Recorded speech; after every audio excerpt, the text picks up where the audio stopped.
கல்வி நிதி விவகாரத்தில் மத்திய அமைச்சர் தர்மேந்திர பிரதான் பேச்சுக்கு தமிழக காங்கிரஸ் கமிட்டி தலைவர் செல்வ பெருந்தகை கண்டனம் தெரிவிச்சிருக்காரு.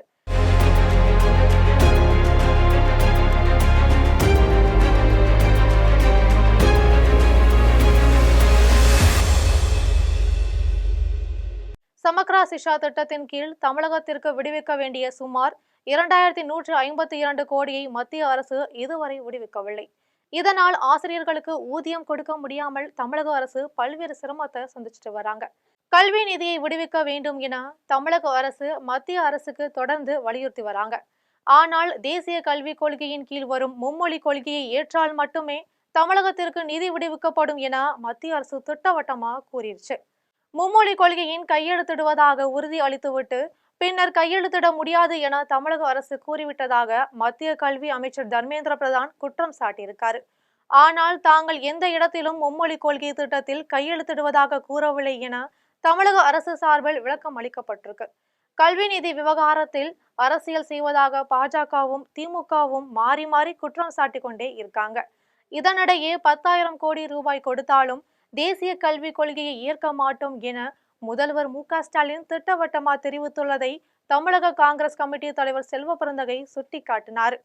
கல்வி நிதியை மத்திய அரசு விடுவிக்க உத்தரவிடக் கோரி உச்சநீதிமன்றத்தில் தமிழக அரசு மனு தாக்கல் செஞ்சது. அதில் கல்வி நிதியை வட்டியுடன் சேர்த்து தர வேண்டும் எனவும் வலியுறுத்தியுள்ள இந்த நிலையில இந்த வழக்கு விசாரணைக்கு வந்திருக்கு. இந்த சூழலில் சென்னையில் செய்தியாளர்களிடம் பேசிய மத்திய கல்வித்துறை அமைச்சர் தர்மேந்திர பிரதான் மும்மொழி கொள்கை என்பது கல்வியை மேம்படுத்தும் ஒரு வெற்றிகரமான முறை என்றும் எந்த மொழியையும் திணிக்கும் எண்ணம் மத்திய அரசுக்கு இல்லை எனவும் கூறியிருக்காரு. தொடர்ந்து பேசிய மத்திய கல்வித்துறை அமைச்சர் தர்மேந்திர பிரதான் தமிழக அரசு தனது அரசியல் எண்ணத்தை மாணவர்கள் மத்தியில் திணிப்பதாகவும் தமிழக அரசின் செயல்பாடு தவறாக உள்ளதாகவும் கல்வி நிதி விவகாரத்தில் அரசியல் வேண்டாம் எனவும் மத்திய அரசின் ஒப்பந்தத்தை ஏற்றால்தான் கல்வி நிதியை தர முடியும் என்றும் நான் தமிழக அரசிற்கு அனைத்து விதமான ஒத்துழைப்பும் தர தயாராக இருக்கிறேன்னு தெரிவிச்சிருக்காரு.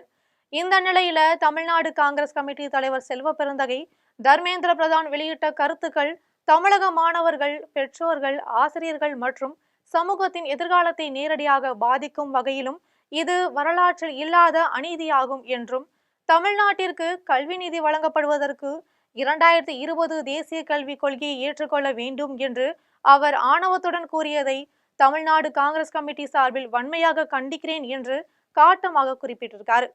கல்வி என்பது அரசியலோ அல்லது வணிகமோ அல்ல, அது மக்களின் அடிப்படை உரிமை என்று குறிப்பிட்ட செல்வ பெருந்தகை ஒன்றிய அரசு கல்வியை அரசியல் கருவியாக மாற்றி தமிழக மாணவர்களின் எதிர்காலத்தை அச்சுறுத்தி அரசு பள்ளிகளில் படிக்கும் குழந்தைகள், அவர்களின் பெற்றோர்கள், ஆசிரியர்கள் அனைவரையும் தவிர்க்க முடியாத பாதிப்புகளுக்கு உட்படுத்துகிறது என்று குற்றம் சாட்டியிருக்காரு.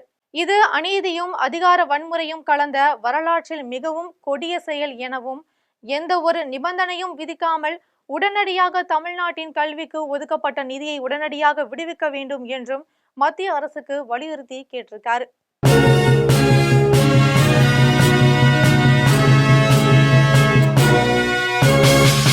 உடனுக்குடன் அப்டேட் தெரிந்து கொள்ள ஜெம் டிவி தமிழ் ஆப்பை இன்ஸ்டால் செய்யவும்.